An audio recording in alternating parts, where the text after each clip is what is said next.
નમસ્કાર વિદ્યાર્થી મિત્રો, કેમ છો? મજામાં ને? સૌથી પહેલાં હું મારો પોતાનો પરિચય આપી દઉં. માય સમીર એમ પટેલ. હું પોતે MSc BEd છું. વલ્લભ વિદ્યાનગર સરદાર પટેલ યુનિવર્સિટીમાં મેં મારું પોતાનું BSc અને MSc પૂરો કરેલું.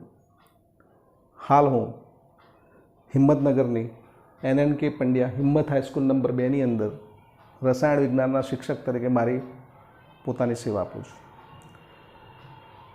અમારી સંસ્થાના જે વડા એટલે કે અમારા જે આચાર્ય સાહેબ છે ES મહેતા સાહેબ, અશ્વિનભાઈ મહેતા સાહેબ, જેઓ ખૂબ જ ઉત્સાહી અને શિક્ષણ જગતને હર હંમેશા કંઈક નવું યોગદાન અપાય એવી ભાવનાવાળા છે.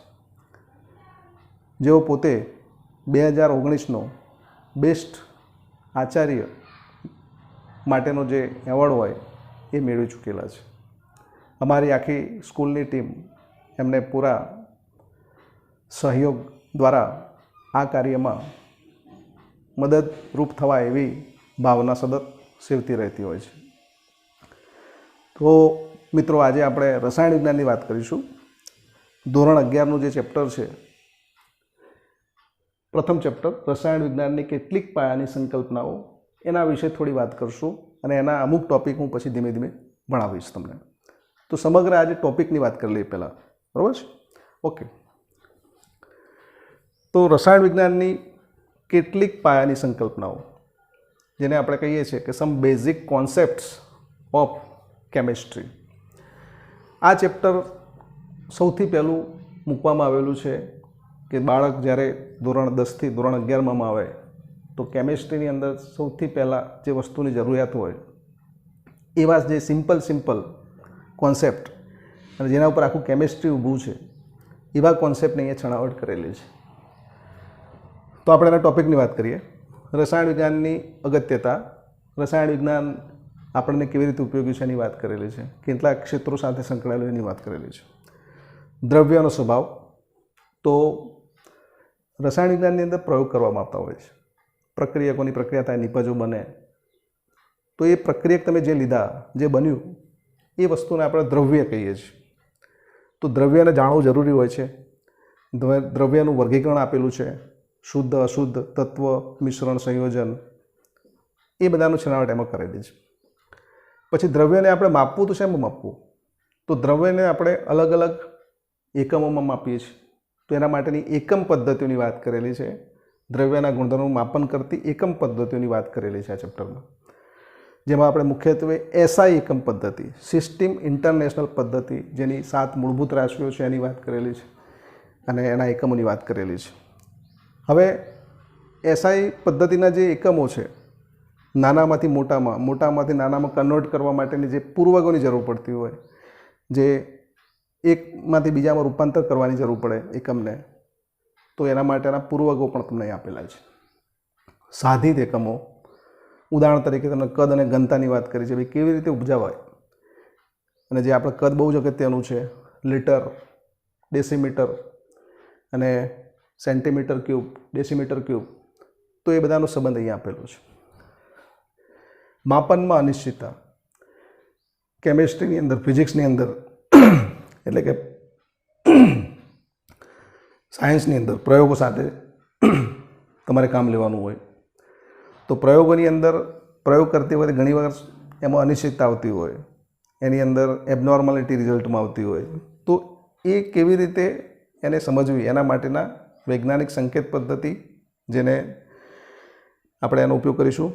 અર્થસૂચક અંકો, સિગ્નિફિકન્ટ નંબર્સ, એની વાત કરેલી છે.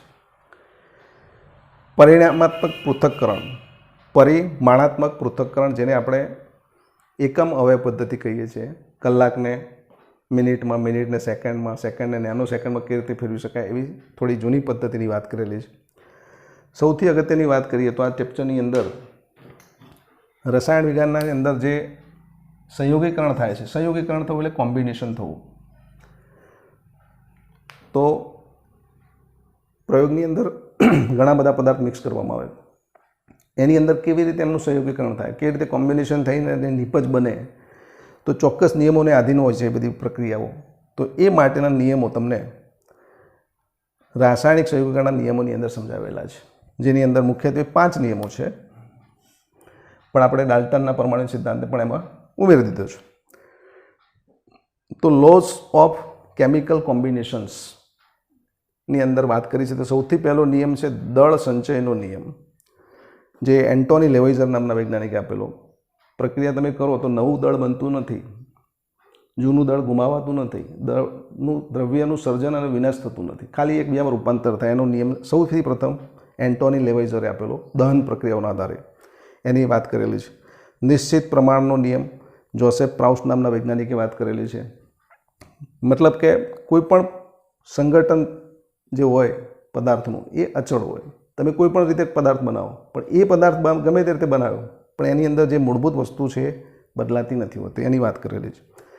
ગુણક પ્રમાણનો નિયમ જે ડાલ્ટન આપેલો એની વાત કરી છે. વાયુમય કદનો નિયમ, ગેલુસેકનો નિયમ. આ નિયમો હું અલગથી પછી તમને એક ટોપિકની અંદર તમને આખા વિડીયો દ્વારા બતાવીશ, પણ તારે આપણે ખાલી વાત કરી લઈએ છીએ. એવોગાડ્રોનો નિયમ, ડાલ્ટનનો પરમાણુ સિદ્ધાંત. મુખ્યત્વે 5 નિયમો જે છે એના દ્વારા રાસાયણિક સંયોગીકરણ થતું હોય છે. એની નિયમ મસ્ત ઉદાહરણ દ્વારા તમને સમજાવેલું છે.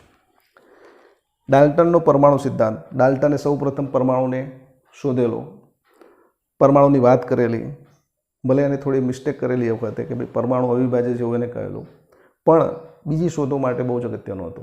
તો ડાલ્ટનનો પરમાણુ સિદ્ધાંતની પણ અહીંયા વાત કરેલી છે.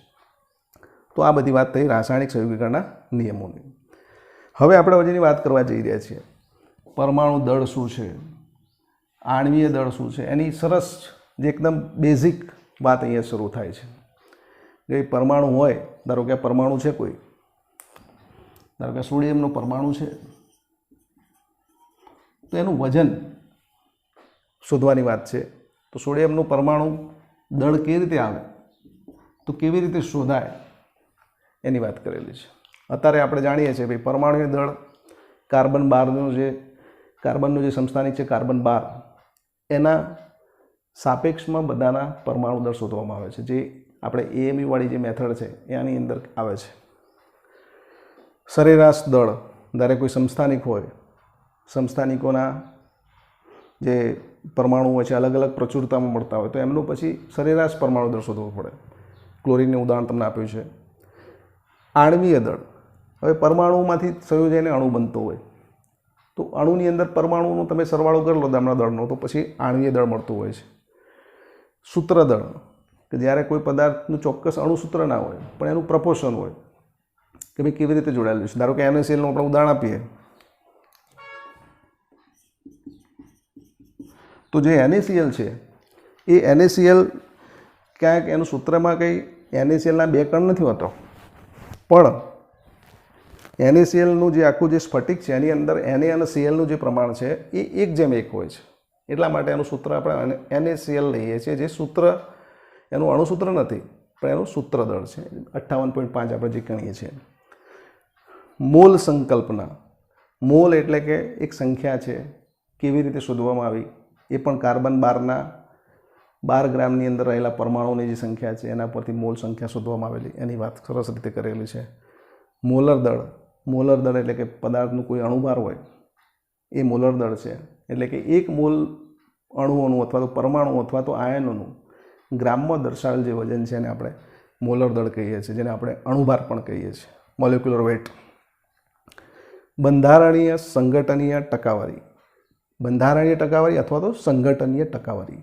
ધારો કે કોઈ પદાર્થ છે તો એનું પ્રમાણ તો આપણે વાત કરી H2, તો Hના 2 અને ઓક્સિજનનો 1 પરમાણુ છે, પણ ટોટલની અંદર ટકા કેટલા ઓક્સિજનના, હાઇડ્રોજનના કેટલા ટકા, તો ઘટક તત્વો જે છે એના ટકા કેવી રીતે શોધાય એની સરસ રીતે અહીંયા સમજણ આપેલી છે.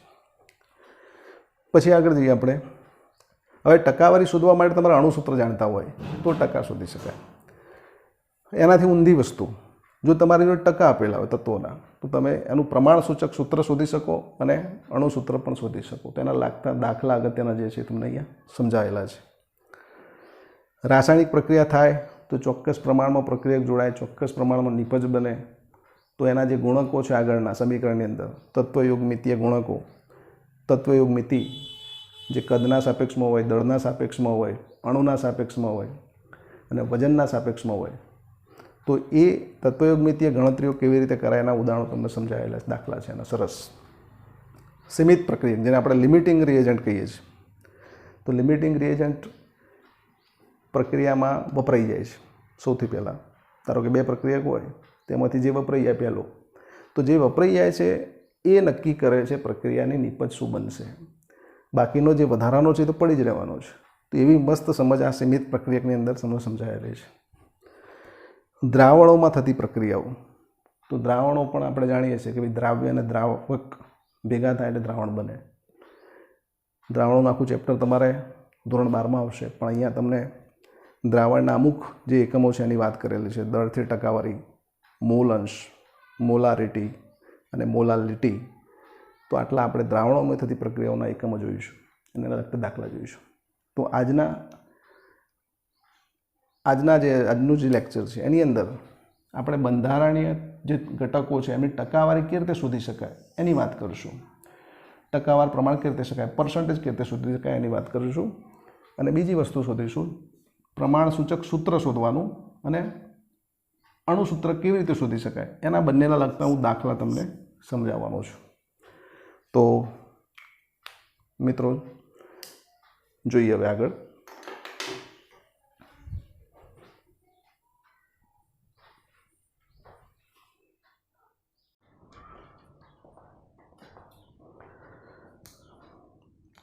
આજે આપણે બંધારણીય ટકાવારી અથવા તો સંઘટનીય ટકાવારી શોધવાની આપણે રીત જોઈએ.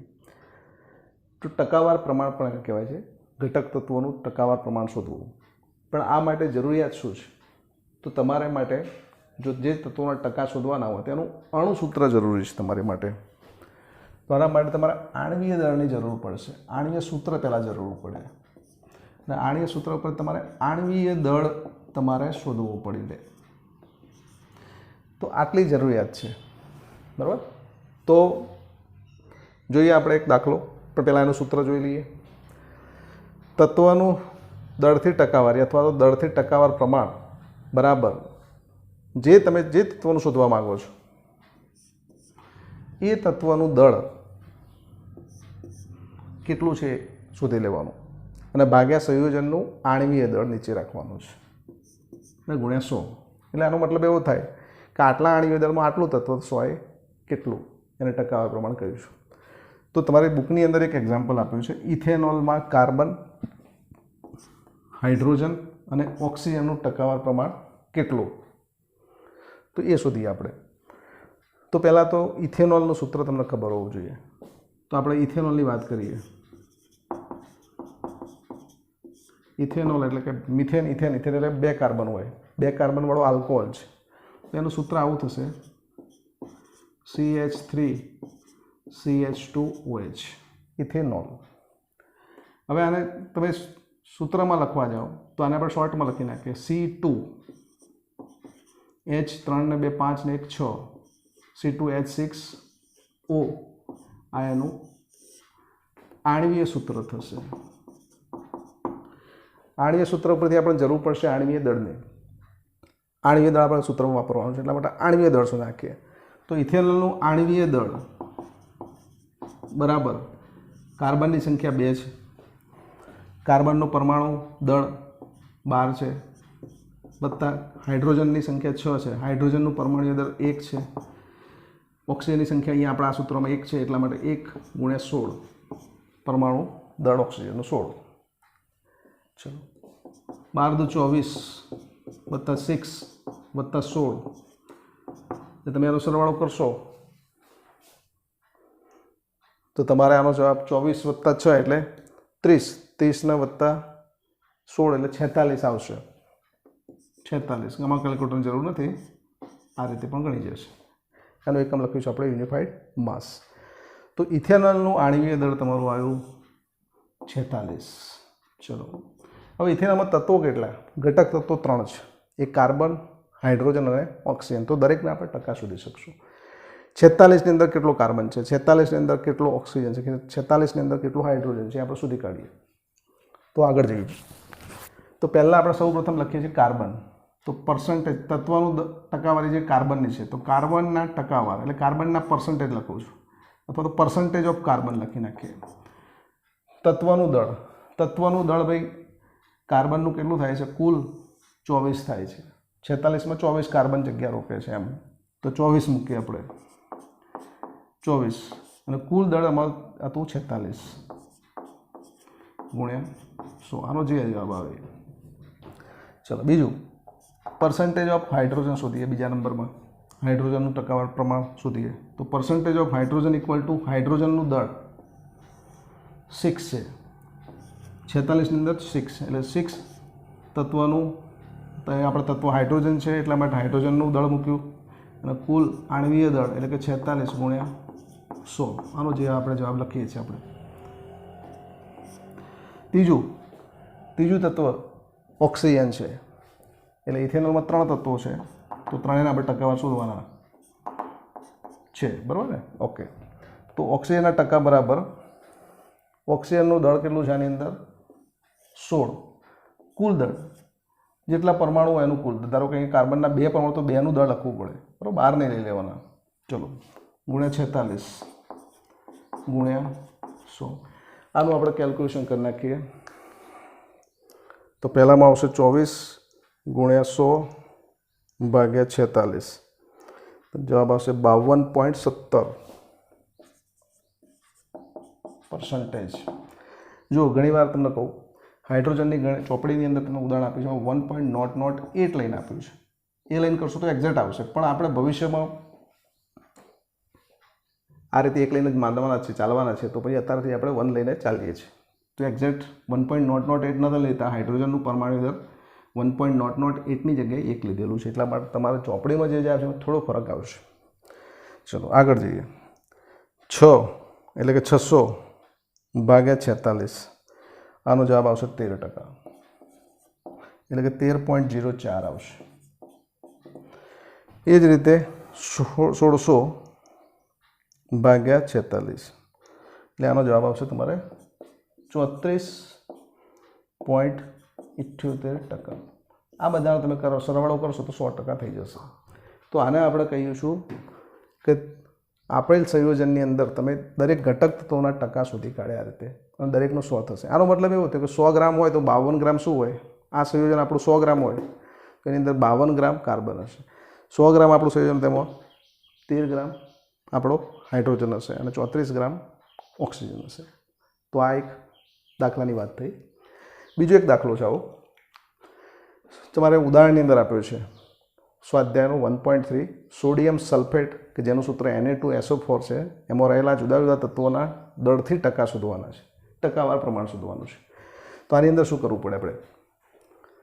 તો આની અંદર સૌથી પહેલાં આપણે એના સૂત્ર આપેલું છે, તો સૂત્ર ઉપરથી આપણે શું શોધી લાવશું? પહેલાં એનો સૂત્ર ઉપરથી એનું આણ્વીય દળ શોધી કાઢશું અને પછી દરેક તત્વો જે છે એનું ટકાવાર પ્રમાણ આપણે શોધીશું. તો પહેલાં આણ્વીય દળ લખીએ. સોડિયમ સલ્ફેટ આણ્વીય દળ એટલે અહીંયા લખું છું Na2SO4નું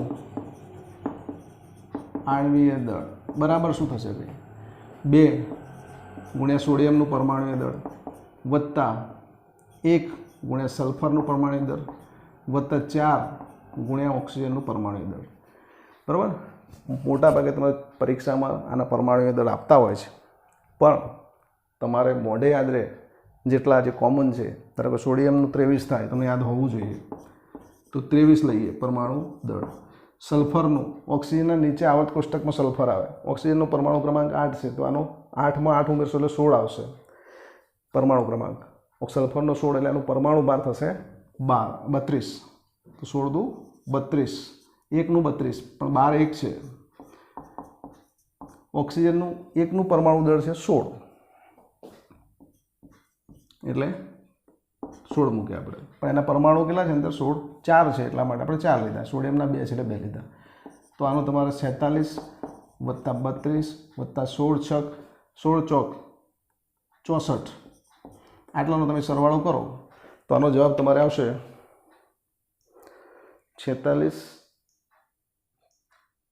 + 32 પ્લસ 64, આનો જવાબ આવે છે 142. તો 142 આને આપણે યુનિફાઈડ માસ એટલે કે યુ કહીશું. તો આ દળ થઈ ગયું તમારે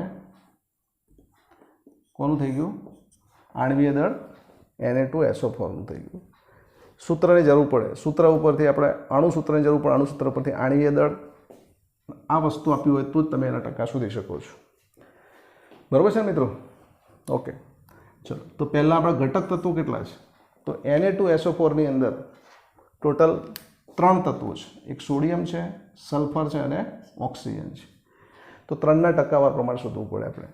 તો પહેલાં આપણે સોડિયમના ટકા શોધીએ. તો પર્સન્ટેજ સોડિયમ લખું છું, અથવા તો એમ કહી શકાય કે સોડિયમનું ટકાવાર પ્રમાણ. એ જ રીતે બીજા નંબરમાં આપણે આવશે સલ્ફરનું ટકાવાર પ્રમાણ અને ત્રીજા નંબરમાં આવશે ઓક્સિજનનું ટકાવાર પ્રમાણ. તો પર્સન્ટેજ ઓ બરાબર લખું છું. તો આપણે 3 શોધી કાઢીએ. શું કરવું પડે ભાઈ? આ સંયોજનની અંદર સોડિયમના કેટલું દળ છે? તો સોડિયમનું 46 તમને દેખાય છે. તો આ 46 એટલે કે સંયોજનમાં રહેલા તત્વોનું દળ, કુલ જેટલા તત્વો હોય એ પ્રમાણે. તો કુલ આવે છે 46.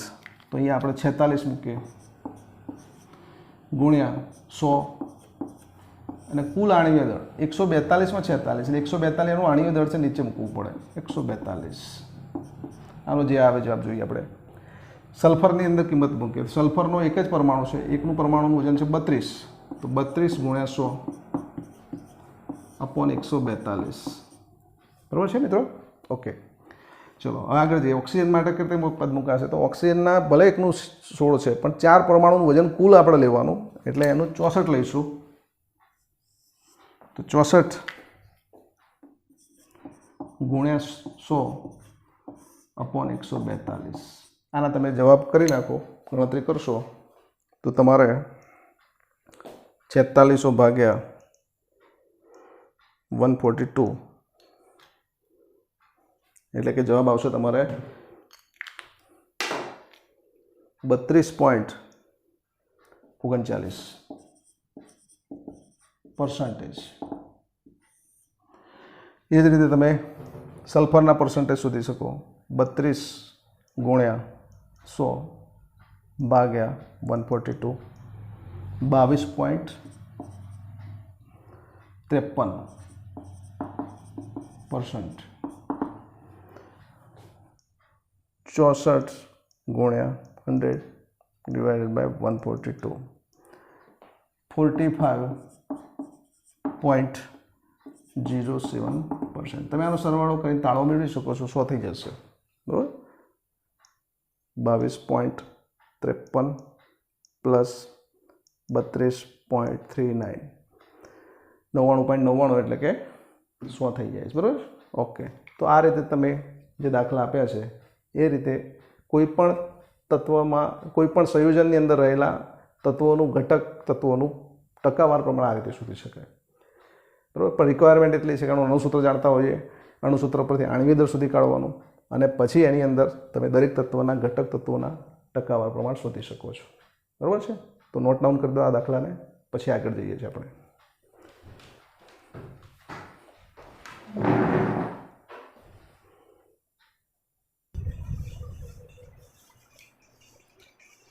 વિદ્યાર્થી મિત્રો, અને આપણે આગળના દાખલામાં અણુસૂત્ર ઉપરથી તત્વોનું ટકાવાર પ્રમાણ શોધ્યું. હવે એનાથી બિલકુલ ઓપોઝિટ વસ્તુ, આપણને ટકાવાર પ્રમાણ આપ્યું હોય, તત્વોનું, ઘટક તત્વોનું ટકાવાર પ્રમાણ આપ્યું હોય, તો એના ઉપરથી આપણે પ્રમાણસૂચક સૂત્ર અને આણવીય સૂત્ર કેવી રીતે મેળવી શકાય એનો આપણે વાત કરવા જઈ રહ્યા છીએ. તો સૌથી પહેલાં આપણે પ્રમાણસૂચક સૂત્ર અને આણવીય સૂત્ર શું છે એ પહેલાં સમજવું જરૂરી છે. પ્રમાણસૂચક સૂત્ર, જેને આપણે એમ્પિરિકલ ફોર્મ્યુલા કહે છે, પ્રપોઝનલ ફોર્મ્યુલા પણ કહે છે એને, અને અણુસૂત્ર એટલે કે મોલેક્યુલર ફોર્મ્યુલા કહે છે. તો બંનેમાં ડિફરન્સ શું? પ્રમાણસૂચક સૂત્રની વાત કરીએ આપણે તો ફક્ત પ્રમાણ બતાવે.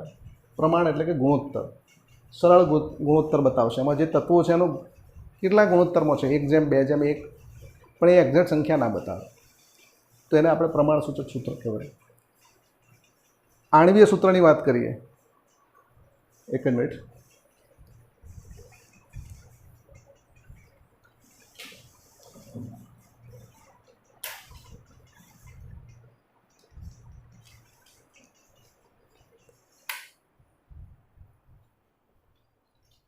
તો આણ્વીય સૂત્ર જે છે એ એક્ઝેક્ટ હોય, એના પરમાણુ, ધારો કે ગ્લુકોઝની અંદર વાત કરીએ આપણે, ગ્લુકોઝનું સૂત્ર C6H12O6, આ એનું આણ્વીય સૂત્ર કહેવાય, એક્ઝેક્ટ. કાર્બન 6 છે, હાઇડ્રોજન 12 છે, ઓક્સિજન 6 છે, તો આ એનું અણુસૂત્ર કહેવાય. પણ આપણે એના પ્રમાણસૂચક સૂત્રમાં ફેરવવું હોય તો આની અંદર ગુણોત્તર સાદો 6 સામાન્ય નીકળે છે, તો 6 બહાર કાઢી નાખીએ તો કાર્બન થઈ ગયા 1, હાઇડ્રોજન થઈ ગયા 2, ઓક્સિજન થઈ ગયો 1. તો આ 6 જે કોમન કાઢ્યા પછી જે રહ્યું એ ગુણોત્તર બતાવે છે આ. તો એ તમારું થઈ ગયું પ્રમાણસૂચક સૂત્ર, મીન્સ કે એમ્પિરિકલ ફોર્મ્યુલા કહે છે, પ્રપોર્શનલ ફોર્મ્યુલા પણ કે આ પ્રપોર્શનમાં એમનો ગુણોત્તર છે. તો અહીંયા આપણે ગુણોત્તરમાં જોઈએ તો 1:2:1. તો આ પ્રમાણસૂચક સૂત્ર છે, આ અણુસૂત્ર છે.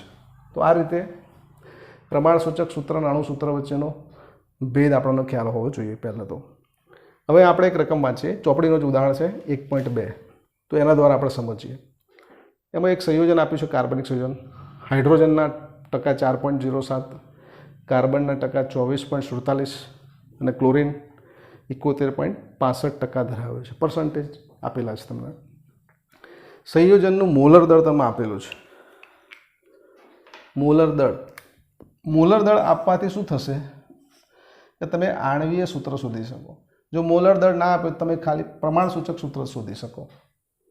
તો મોલર દળ આપ્યું છે એનો મતલબ કે તમે પ્રમાણસૂચક સૂત્ર ઉપરાંત આણ્વીય સૂત્ર પણ તમે શોધી શકશો. બરાબર છે, આટલી વાત છે એમાં. બરાબર, ચલો તો હવે આપણે એનું પ્રમાણસૂચક સૂત્ર મેળવીએ અને પછી આણ્વીય સૂત્ર મેળવીએ. શું કરીશું? તો સૌથી પહેલાં તો તમે એની સંજ્ઞા તમે જાણતા હોવા જોઈએ. જે તત્વ આપેલા છે એની સંજ્ઞા તમને ખબર હોવી જોઈએ. તો કોષ્ટક મેં તૈયાર રાખેલું છે જેથી આપણો ટાઈમ ઓછો બચે અને પદ્ધતિસર આપણે થોડું શીખી શકીએ. તો આ કોષ્ટક પ્રમાણે આપણે જોઈશું. તમારે બુકની અંદર એને ફકરાના સ્વરૂપમાં આપ્યું છે, કંઈ વાંધો નહીં. ચલો, તત્વની સંજ્ઞા. તો પહેલાં આપણે હાઇડ્રોજન છે એના ઉપર H લખી દઉં, Hના ટકા છે. કાર્બનના ટકા છે, C છે, અને ક્લોરિન છે એટલે આ Clના ટકા આપેલા છે. તો જનરલી આપણે હાઇડ્રોજનનું લખીએ પહેલાં, કંઈ વાંધો નહીં. બરાબર, હાઇડ્રોજન તત્વ સંજ્ઞા H, બીજા નંબરમાં છે કાર્બન, ત્રીજા નંબરમાં છે ક્લોરિન. તો અમે પહેલાં એમની સંજ્ઞા લખી. તો સંજ્ઞા તમે લખી દેવાની પહેલાં. ચલો, હવે જે રકમમાં આપી છે એ ટકા એના સામે લખી નાખીએ. તો 4.07, હવે દર વખત લખતો નહીં, ઉપર લખેલા છે ટકા એટલે 24.47, અને ક્લોરિનનું પ્રમાણ આપ્યું છે 71.65%. બરાબર, આ લખી કાઢ્યા. હવે વજન, તો તમને ટકા આપ્યા છે, શેમાં આપ્યા છે? 100માં. તો તમે ધારી લો કે ભાઈ આ વજન 100 ગ્રામ છે. તો 100ની અંદર તમારા હાઇડ્રોજનના કેટલા થશે? 4 ગ્રામ થશે. કાર્બનના 24.47. એટલે આ વજન તમે 100માં ગણી શકાય. એટલે વજન ફરીથી લખું છું, ટકાને વજનમાં સમજી લીધા આપણે. તો ફરીથી એની જ રકમ લખીએ, 0.07, 4.07, 24.47 અને 71.65. 100ની અંદર ટોટલ વજન કરશો તો 100 થશે. 100ની અંદર 4 ગ્રામ આ છે એમ. ચલો, હવે હાઇડ્રોજનનું પરમાણુ દળ તો આપણે જોયું હતું. હાઇડ્રોજનનું પરમાણુ દળ આમ તો એક્ઝેક્ટ 1.008 છે, પણ આપણે 1 લઈએ છીએ ત્યારે. ચલો, કાર્બનનું પરમાણુ દળ 12 ગ્રામ, 12 U છે. બરાબર, 12 યુનિફાઈડ માસ છે. ક્લોરિનનું 35.45 આવે છે, પણ આપણે 35.5 લઈ લઈએ છીએ, કંઈ વાંધો નથી. બરાબર, થોડો ઘણો જવાબમાં રકમ જે ચોપડીમાં આપી છે એના કરતાં ફરક આવશે, પણ એમાં કંઈ વાંધો નથી એટલો બધો, કારણ કે આપણે ઇન ફ્યુચર આ રીતે જ પ્રેક્ટિસ કરવાની છે. બરાબર, એટલે એકદમ પોઈન્ટને આપણે પકડીને રાખીએ. ચલો, હવે કોઈ પણ વસ્તુના મોલ શોધવા હોય તો મોલ શું છે ભાઈ? એનું વજન અપોન પરમાણુ દળ. તો હાઇડ્રોજનના મોલ, તો હાઇડ્રોજનનું વજન આ છે અને એનું પરમાણુ દળ આ છે, તો આના વડે આને ભાગી કાઢો તો તમારે શું થશે? 4.07 ભાગ્યા 1. તો આનો જવાબ તમારો આવશે 4.07. બરાબર છે? ચલો, એ જ રીતે કાર્બનનું વજન છે 24.47 100 ગ્રામની અંદર, તો એના ભાગ્યા 12 કરીએ, જે હવે આપણે લખીએ છીએ. આની અંદર શું થશે ભાઈ? 71.65 ભાગ્યા 35.5. 5. ઓકે, તો આટલા સુધી ખ્યાલ આવી ગયો બેટા તમને બધાને? ઓકે, હવે આનું ગુણોત્તર લઈએ આપણે. તો આનો જવાબ શું આવશે એ જરા મૂકી દઈએ આપણે. તો 24.47 ડિવાઇડેડ બાય 12 એટલે તમારે આવશે 2.04 આવશે. 2.04. આનો જવાબ આવશે 71.65 ભાગ્યા 35.5. જવાબ આવશે 71.65 ભાગ્યા 35.5. જવાબ આવશે 2.02. 2.02. બરાબર. તો મોલ તમારા શું થઈ ગયા? હવે શું કરવાનું? હવે તમારે મોલ શું થઈ ગયા? હવે સૌથી નાની રકમ કઈ છે જોવાની. તો સૌથી નાની રકમ આ છે. તો આ સૌથી નાની રકમ વડે બધાને ભાગી નાખવાનું. આ બધાને, ધારો કે આને આના વડે ભાગશું, આને પણ આના વડે ભાગશું, અને પોતાને પણ પોતાની વડે ભાગીશું. તો તમારા જવાબ કેવી રીતે આવશે? આપણે ગણતરી કરીએ હવે.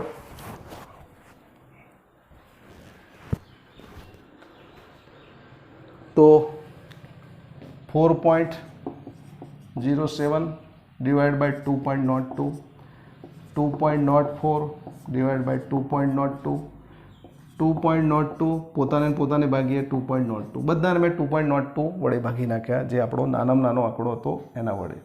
તો સરળ ગુણોત્તર આવી ગયો. તો પહેલાંનો તમારો જવાબ આવશે, એક્ઝેક્ટ આપણે લઈએ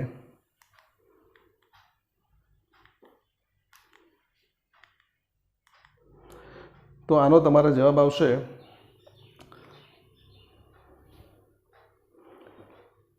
2 ની આસપાસ આવશે તમારા જવાબનો. તો આનો જવાબ આવશે તમારે 2.02. આનો જવાબ તમારે 2 આવશે. આનો જવાબ તમારે 1 આવશે. આનો જવાબ તમારો 1 આવશે. બરાબર. સપોઝ પોઈન્ટમાં કંઈ આવતું હોય તો એને રાઉન્ડ ફિગરમાં લઈ લેવાના. એટલે આ બધા જવાબ તમારા રાઉન્ડ ફિગરમાં આપણે ડાયરેક્ટ કરી નાખીએ, જેથી આપણો ટાઈમ બચે. બરાબર. સાદો ગુણોત્તર ત્યાં સુધી કાઢવાનો છે. હવે તમને મળી ગયું ભાઈ પ્રમાણસૂચક સૂત્ર. ભાઈ પ્રમાણ 2:1:1ના સાપેક્ષમાં આવેલા છે હાઇડ્રોજન, કાર્બન અને ક્લોરીન. તો આનું પ્રમાણસૂચક સૂત્ર થશે, પહેલું હાઇડ્રોજન છે એટલે હાઇડ્રોજનનું 1 લખું. સોરી, હાઇડ્રોજનના 2 થશે. કાર્બનનો 1 છે એટલે C થશે. આગળ લખી દઉં કાર્બનને. ક્લોરીનનો 1 એટલે Cl થશે. તો આ એનું પ્રમાણસૂચક સૂત્ર આવ્યું. પ્રમાણસૂચક સૂત્ર એટલે કે સાદા ગુણોત્તરમાં આવ્યું. હજી આપણે અણુસૂત્ર તો બાકી છે. ચલો, પ્રમાણસૂચક સૂત્ર ઉપરથી પ્રમાણસૂચક સૂત્ર ભાર મળે. પ્રમાણસૂચક સૂત્ર ભાર અથવા તો સૂત્ર દળ મળે. કઈ રીતે? તો આનું તમારે વજન કરી દેવાનું. કાર્બનના 12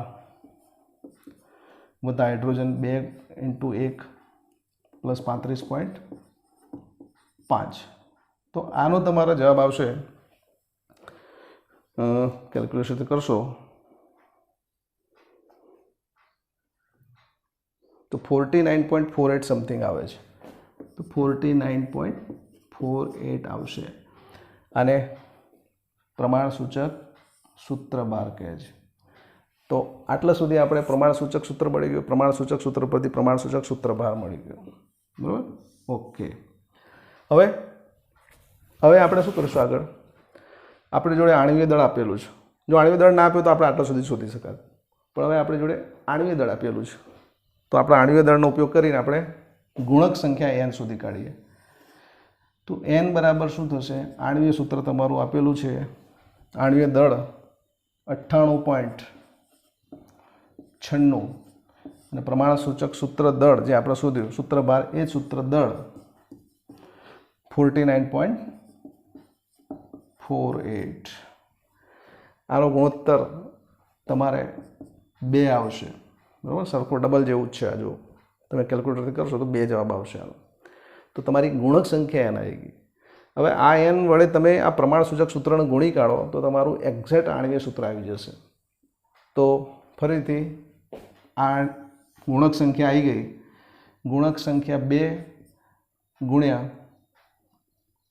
પ્રમાણસૂચક સૂત્ર આપણું હતું CH2Cl. આના વડે 2 વડે ગુણી કાઢીએ તો તમારું સૂત્ર થઈ જશે H4Cl2. તો આ તમારું એક્ઝેક્ટ આણ્વીય સૂત્ર શોધી કાઢ્યું આપણે. તો આ મેથડથી તમે આ રીતે સ્ટેપ બાય સ્ટેપ આણ્વીય સૂત્ર સુધી પહોંચી શકો છો. તો વિદ્યાર્થી મિત્રો, તમને ખ્યાલ આવી કે આપણે જો કાર્બન, હાઇડ્રોજન અને ક્લોરિનના ટકા આપેલા હતા, એ ટકાનો ઉપયોગ કરીને આપણે એમના વજન ગણી કાઢ્યા. વજનને પરમાણુ ભાર વડે ભાગ્યો તો આપણને એનો મોલ મળ્યા. મોલનો ગુણોત્તર લીધો અને મોલના ગુણોત્તર પછી પૂર્ણાંક સંખ્યા મળી ગઈ આપણને, અને એ પૂર્ણાંક સંખ્યા એટલે આપણું પ્રમાણસૂચક સૂત્ર મળ્યું. પ્રમાણસૂચક સૂત્ર જે મળ્યું એના ઉપરથી પ્રમાણસૂચક સૂત્ર ભાર અથવા તો સૂત્ર દળ સુધી કાઢ્યું. એટલે પ્રમાણસૂચક સૂત્ર ઉપરથી પ્રમાણસૂચક સૂત્ર દળ શોધી કાઢવાનું. અને અણુભાર અને એના વચ્ચેનો ગુણોત્તર લઈ લો તમે, તો તમને ગુણક સંખ્યા મળી જશે. અને એ ગુણક સંખ્યા વડે તમે પ્રમાણસૂચક સૂત્રને ફરીથી પાછા ગુણી નાખો તો તમારે એક્ઝેક્ટ એનું અણુસૂત્ર મળી જાય છે. તો આ રીતે વિદ્યાર્થી મિત્રો, તમે થોડી બીજી પ્રેક્ટિસ કરો અને બીજા દાખલા પણ આવા થોડા ગણજો. બરાબર છે? તો આટલા સુધી રાખો. આ દાખલો તમે બધા ગણી કાઢો.